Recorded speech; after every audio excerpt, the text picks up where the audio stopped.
Got the sense Edie had spent a lot of time here before my mom sealed the doors.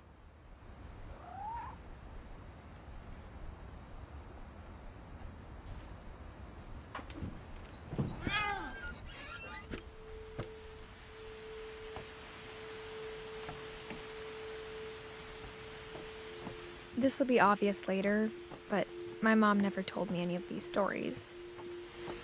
Edie would have, but Mom didn't like bringing up the past.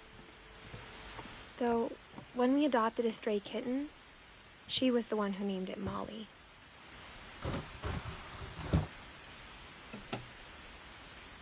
I spent a lot of time in Great-Grandma Edie's room.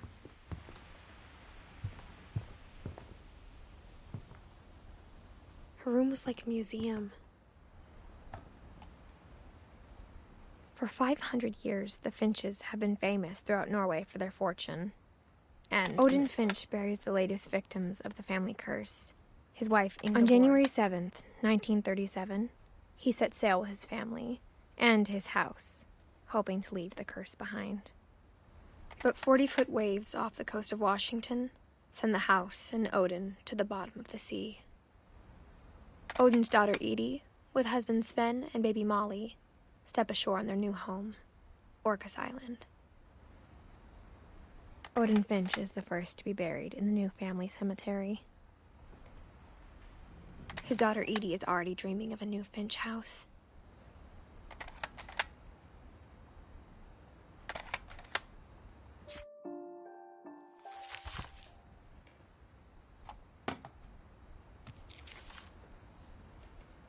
Whatever's wrong with this family, it goes back a long ways.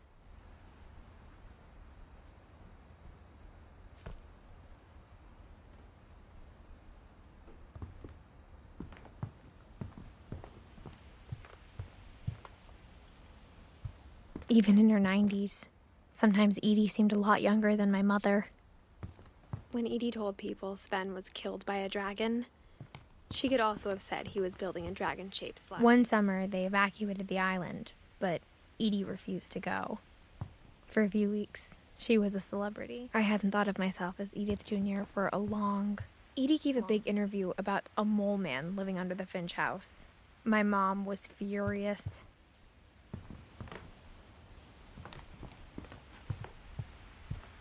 Louis died a week before we left, but Edie had already started to memorialize him.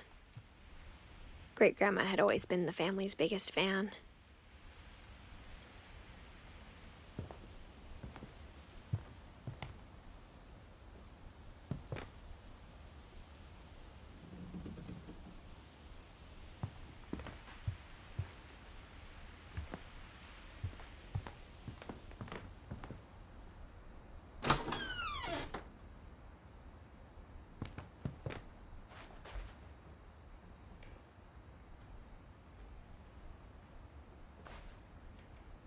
The only trace Grandpa Sam's first wife, Kay, left on the house was the pink bathroom. It was a pretty big trace.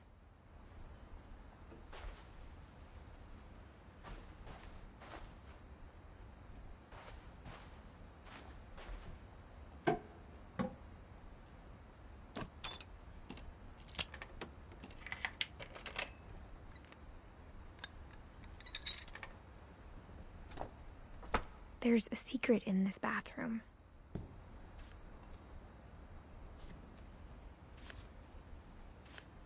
It's in the last place you would look. It isn't in the cupboard. It's hidden in this book.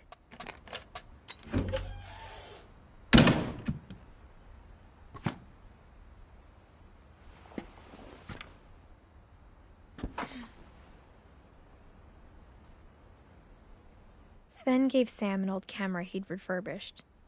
He never put it down.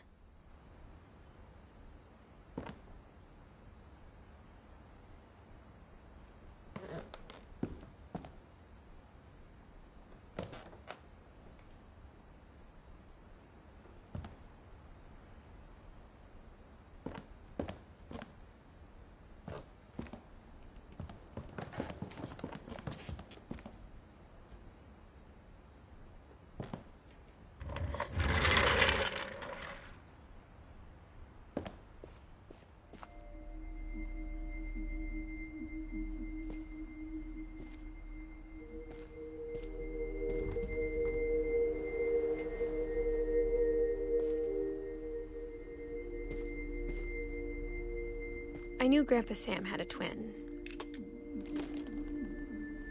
and that he never talked about him.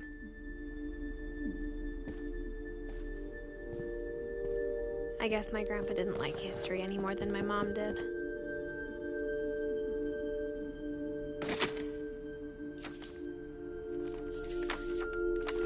How I Want to Remember My Brother by Sam Finch. The thing I remember is that when he made up his mind, that was it.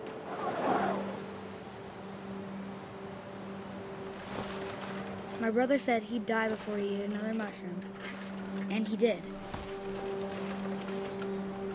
At Barbara's funeral, we swore we'd never be afraid again, and he wasn't. I think Calvin always wanted to fly.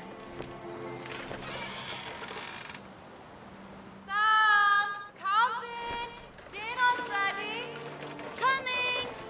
But that day, he finally made up his mind to do it.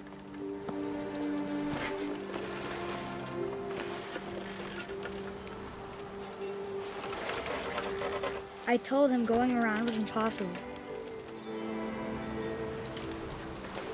Maybe if I hadn't said that. Calvin, I'm not gonna tell you again. Maybe if the wind hadn't picked up. Then maybe he'd still be here. But I doubt it. I think he'd already made up his mind. That's what I want to remember about my brother.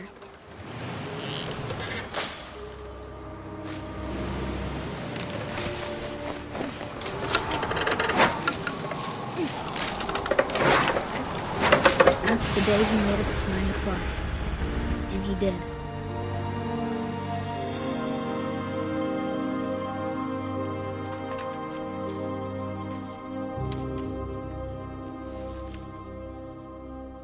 Calvin's story felt strangely familiar.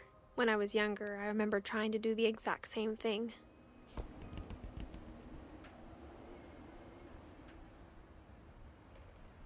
After the funeral, Edie roped off Calvin's half of the room.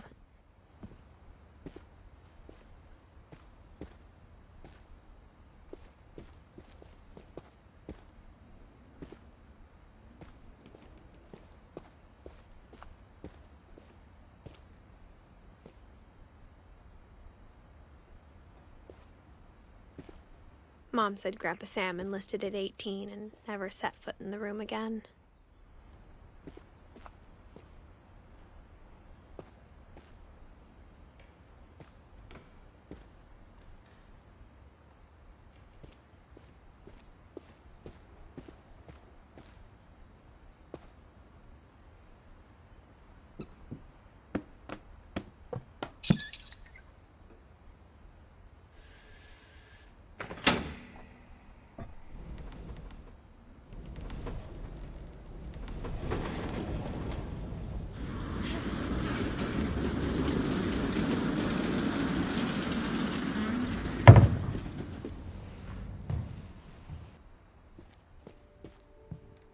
The passages were a pretty tight fit.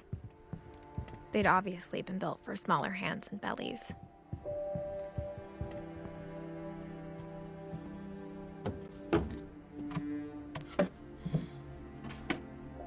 Growing up, I always thought of Barbara as a child star.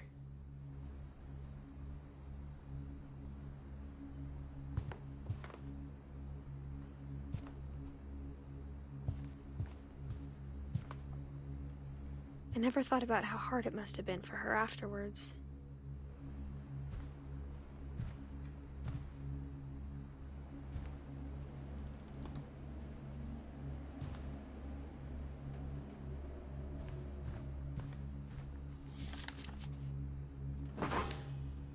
Of all the stories people wrote about Barbara's death, I'm surprised Edie saved this one.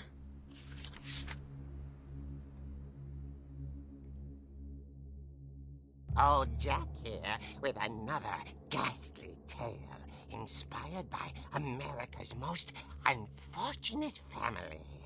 I'm calling it The Surprise Ending of Barbara Finch. As a child star, Barbara was famous for her scream. Now at 16, she was all washed up. A has-been. But in a lucky break, she'd been asked to perform her signature scream at a local convention for monster movie fans. It was just the boost her career needed. Unfortunately, her scream hadn't aged well. Getting better. I think you just need the right motivation. Her biggest fan and current boyfriend, Rick, was about to demonstrate when... Now that was a great scream. It was Barbara's father, Sven. He'd slipped into a table saw and had to be rushed to the emergency room. So Barbara got stuck babysitting her youngest brother, Walter. Her convention comeback was cancelled. Okay, I'm hearing frustration, but I'm not hearing terror. What if I tried... A gang of hoodlums in Halloween masks have been terrorizing Orcas Island tonight. Police are urging residents to... That came from the basement. You're right! Also, I loved your delivery on that. Why is your basement door locked? Because my dad likes making puzzles and secret passages. There's a key hidden in the music box. The secret is to keep winding and winding until finally the key pops out. Thanks, babe. I'll be back in a sec. 20 minutes later, Rick hadn't returned. So Barbara went to look for him, right on cue. She reached for the music box.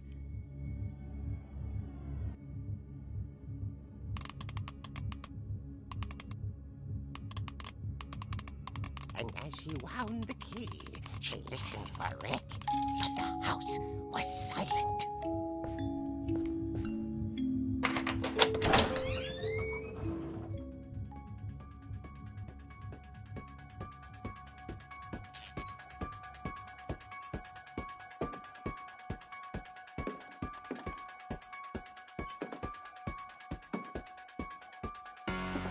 She found Rick's crutch and imagined the worst.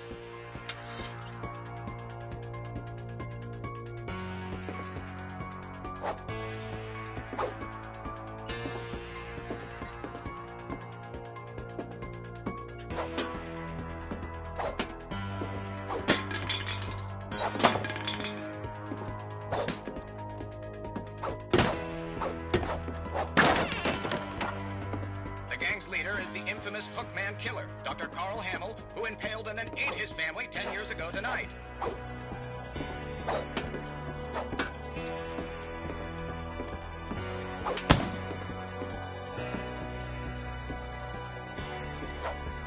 The old fridge rattled and grew still.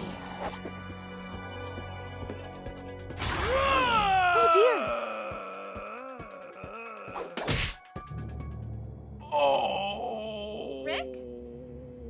Barb, relax. I was just trying to scare you to help you find your scream. Well, I'm not scared, Rick. I'm furious. Then act furious. All I'm getting from you now is that you're hurt and confused and you're... She threw him out, but she kept a little something to remember him by. Barb, have you seen my other crutch? And she was still holding it when she fell asleep watching the late picture show. Hours later... Barbara! Walter, what's going on up there? Ah! Okay, I'm coming up, but if this is a trick, you're dead, Walter.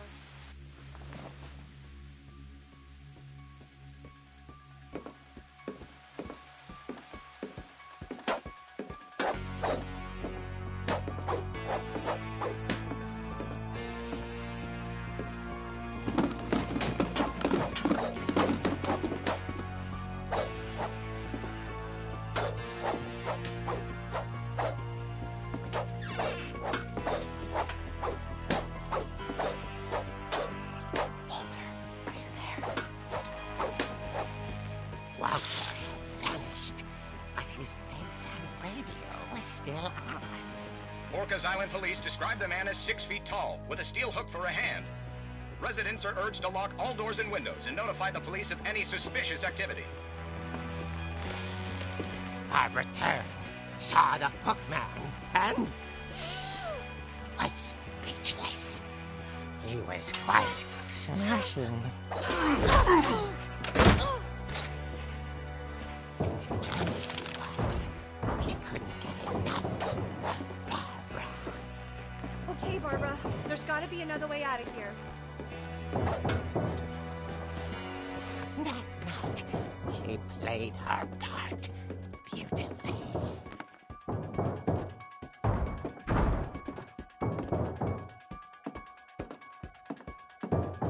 Molly's door hadn't been opened in years.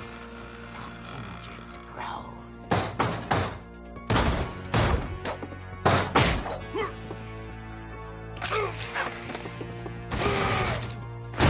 He wasn't moving, but she sensed the story might not be over yet.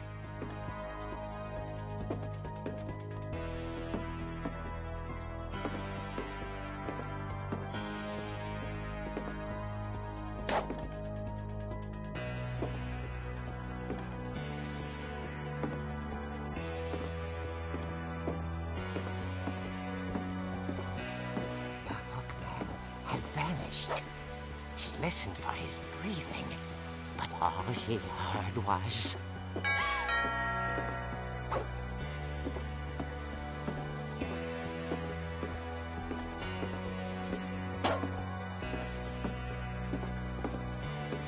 someone at the door was dying to speak to young Barbara. At the door, she heard whispering.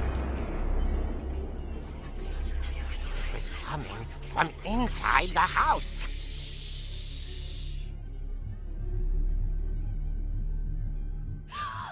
Oh dear. The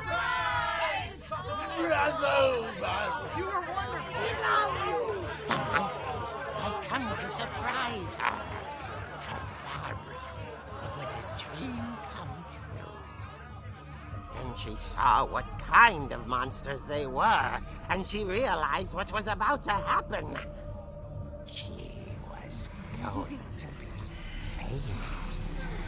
And with her final breath, Barbara Finch gave the performance of her life.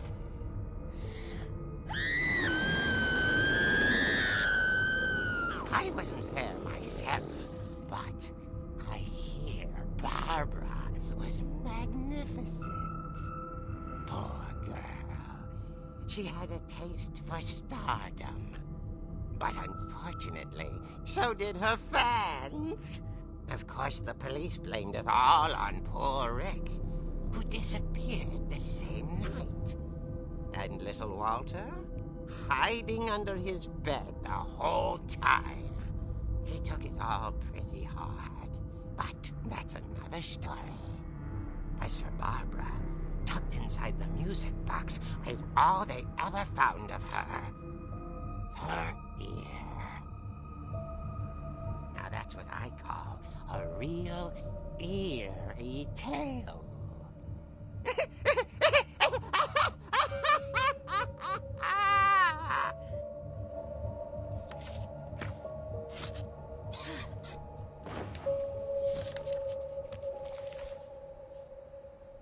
Edie told me all Barbara wanted was to be remembered, as absurd as that comic was. Maybe what Edie saw was a happy ending.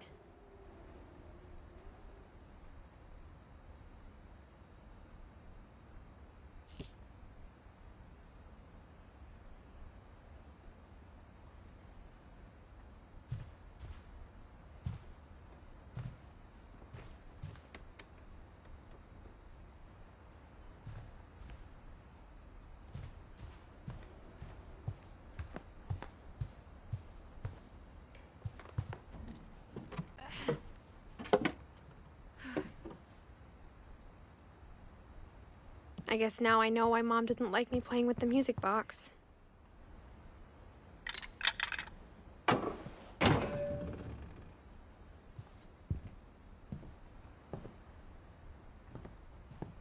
Whenever people ask me about my family, the first thing they always want to know about is Barbara. Mom must have locked the third floor stairs on the night we left.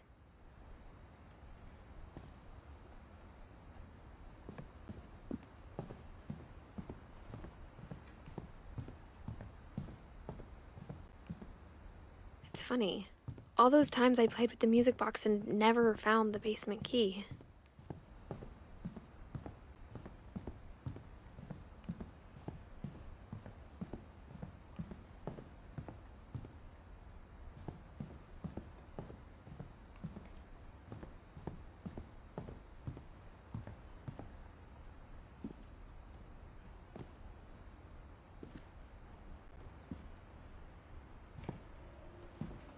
A lot of things got left behind in the whirlwind of that last night.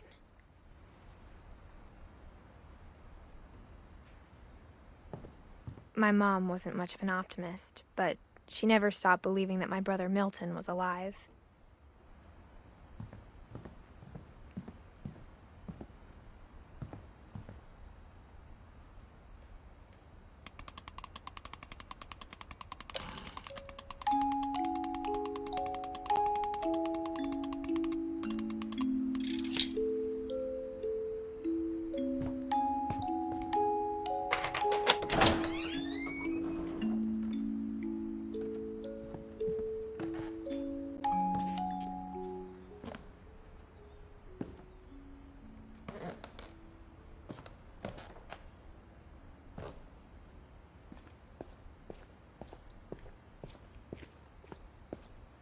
Mom said the basement was off limits, unless I wanted another tetanus shot.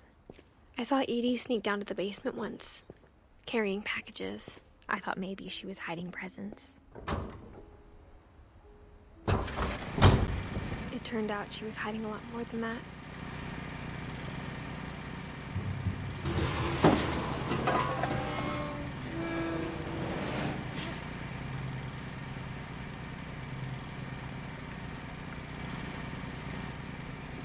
I remember asking Mom once about where Walter had gone. She said after Barbara died, he got as far away as he could. If there's a pattern in all these stories,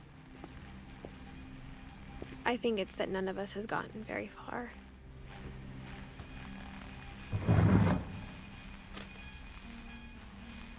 Goodbye, everyone. I can't believe I've been down here for 30 years. On that first day, after the shaking started, I didn't think I'd survive the week.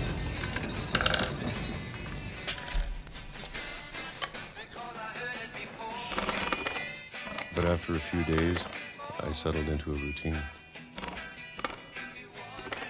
That's what kept me sane.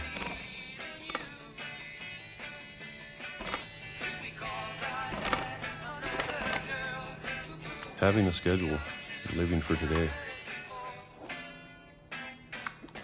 I always expected to be dead tomorrow. But if you wait long enough, you get used to anything.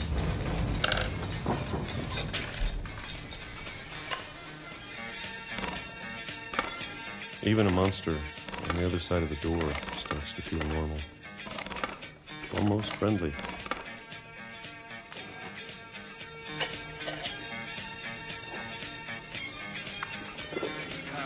And then one day, everything just stopped.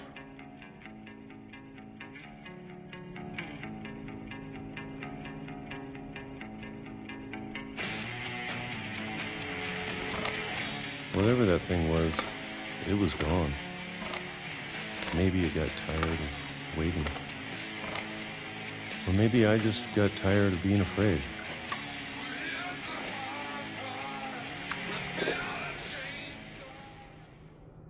It's been a week now, the longest in 30 years.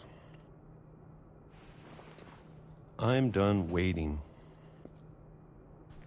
I have to leave. Well, I still can.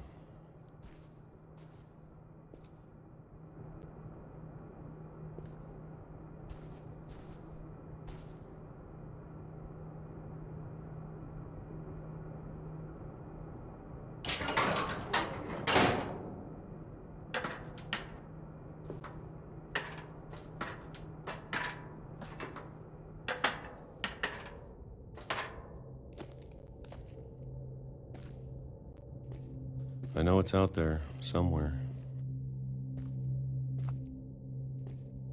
Whatever killed Barbara and Molly and Calvin. Maybe this is all a mistake. But I need to stop living the same day, even if it kills me.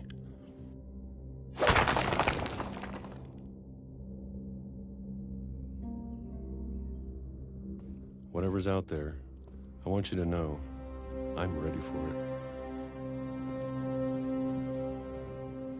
I'm going to appreciate all of it, especially the food.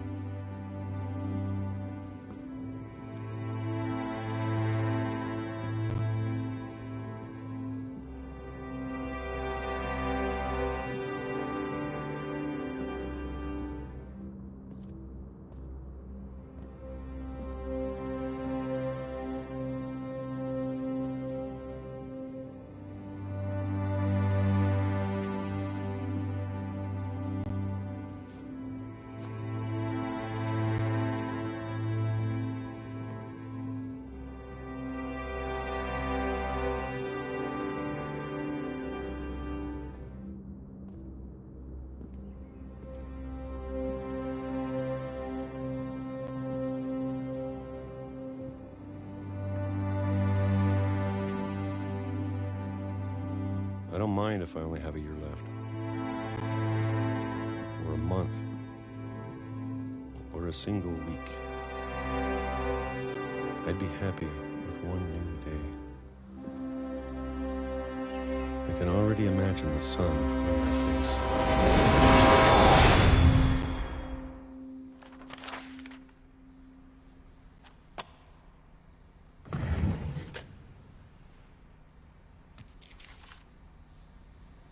Walter died when I was 6. I can't believe my mom never told me he was down here.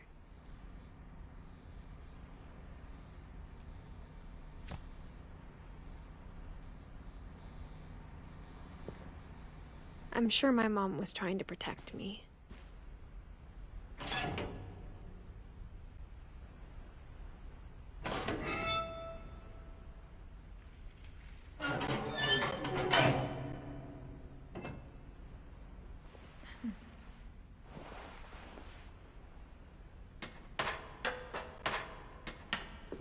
Maybe she was afraid I'd end up like Walter.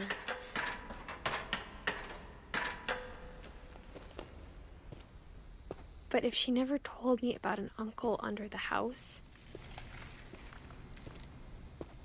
I can only imagine what else she was hiding. I don't want to make the same mistakes she made. Trying to bury something that's still alive.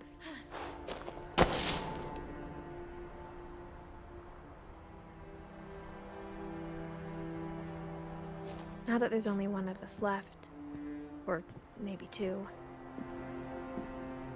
I thought it was time I heard the stories for myself and found out what happened to everyone else.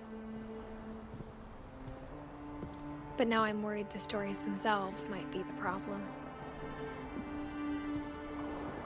Maybe we believed so much in a family curse, we made it real.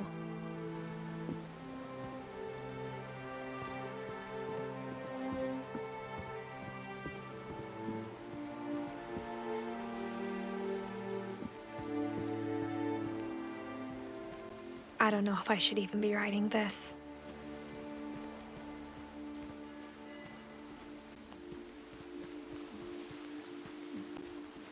Maybe it'd be better if all this just died with me.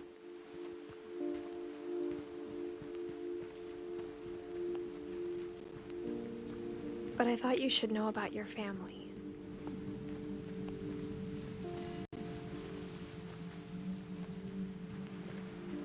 And the history you're a part of. Though to be honest, I feel as lost as you probably do right now.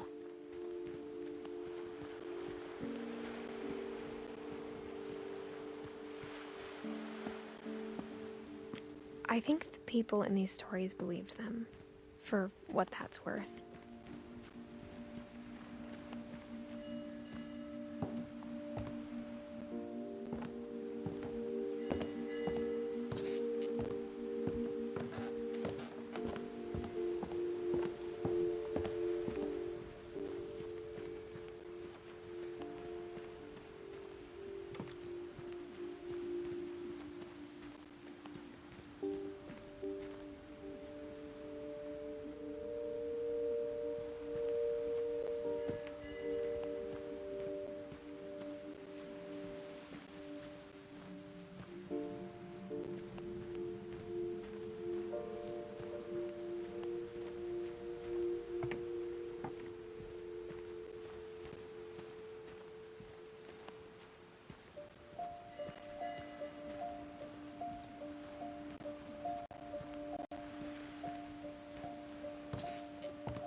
And when you look at the house, it had that history of imagination and stubbornness and madness. Any of it seems possible.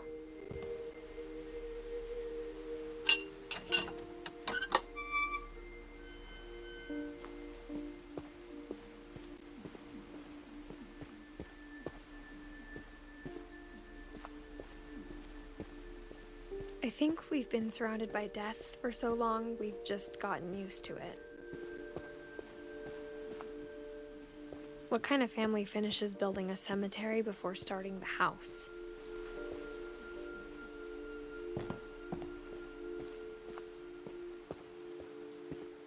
It's embarrassing for me to admit this, but the pet cemetery made me more uncomfortable than the human one. 3 of the gerbils were mine, and 2 had been my fault. Sven built the house, but it was Edith who designed the cemetery. I'm sure Odin's monument had been Edith's idea. My mom was always trying to move on, but for Edith, the past never went away.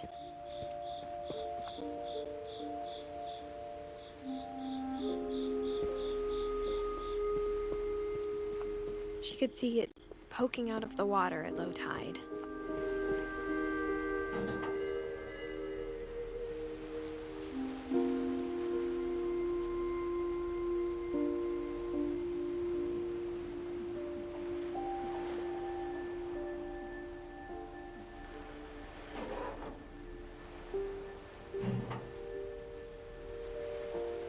Edie said she dreamed about the old house every night.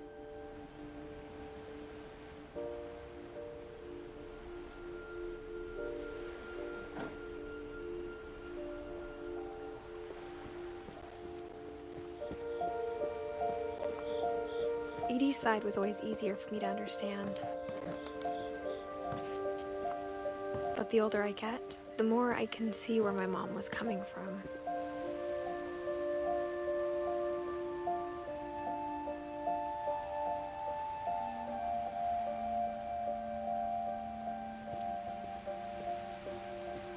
Her dad had been pretty strict, but it wasn't enough to save her brothers. She was just trying to do better. She lost 2 of her brothers, just like I did. I get why she tried so hard to protect us. There's so many things I wish I could ask my mom now. Part of me thinks this is what she wanted all along. For me to come back someday and find everything out for myself.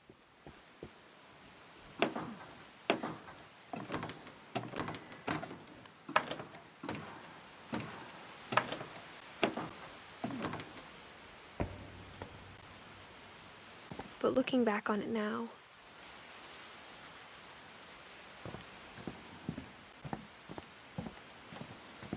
if she told me there was going to be so much climbing, I never would have come when I was 22 weeks pregnant.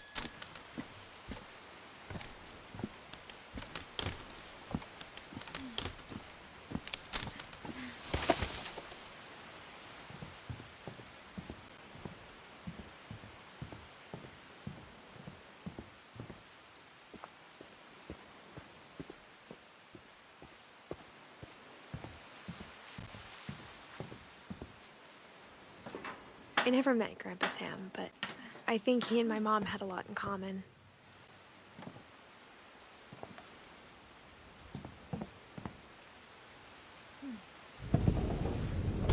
They were both pretty intense.